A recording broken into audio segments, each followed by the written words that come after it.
What do you do in circumstances that are outside of your control? Unless you're living underneath a rock, there's a lot in life going on right now that's really outside of our control with COVID-19. And for those living within the Salt Lake area here in Utah, we've had several large earthquakes today, all of which was out of our control. And so I was thinking about that. As somebody who has gone through 4 life-threatening accidents myself, all of which were out of my control, I would say, hold on. But hold on to what? A few days ago, I had an opportunity to meet a dear friend of mine. She has been struggling with some physical difficulties herself, and I got into my wheelchair-accessible van and drove up to her house. Driving down her long, steep driveway, I got out of my van, transferred into my seat, and was pushing myself to her front door.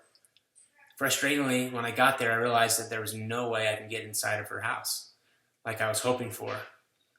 There were 2 obstacles outside of my control. 2 steps, man, they get me every time.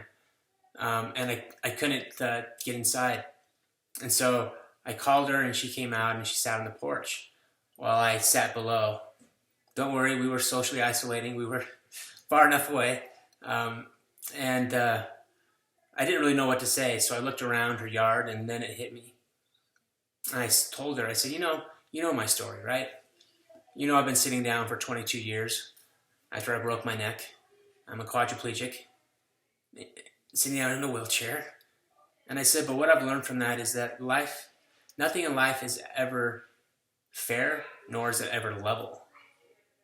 It was never designed to be. And then I pointed, I said, especially your driveway. Holy cow, that is crazy. But I said, I want you to watch something. And I want you to see what you've noticed when I try to push up your driveway. So I turned around and I pushed up her driveway and I went up a little ways, and it was a struggle to push forward. It was steep, it was challenging. After a little ways, I purposely let go.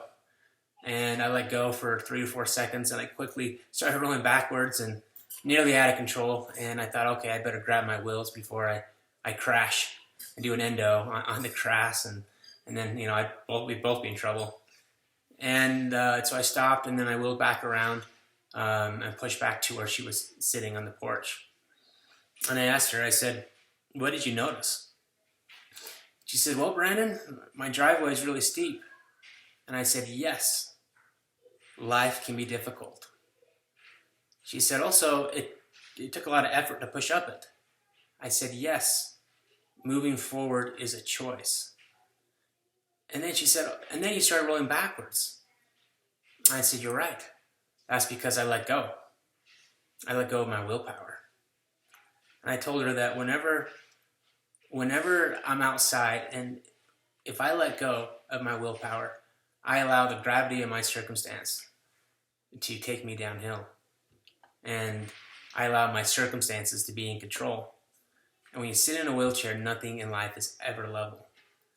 And I told her, I said, whenever you feel like you're rolling backwards in life, the first question I would ask you is, when did you let go? When did you let go of your willpower? W-I-L-L, power. Your willpower produces no force on earth that can overcome or defeat it. The only thing that can defeat your willpower is you, is yourself, by letting go of it. Our willpower is beautiful. It's something that's found within inside our soul. It's where we find our best self, our values, our goals, our dreams. It's where we communicate with God. It's where our hope and our faith come from. It's where strength, comfort, and joy come from. It's our willpower, our soul. So as we socially isolate ourselves from others, I beg you, please don't socially isolate yourself from your willpower. Grab a hold of it and never let it go.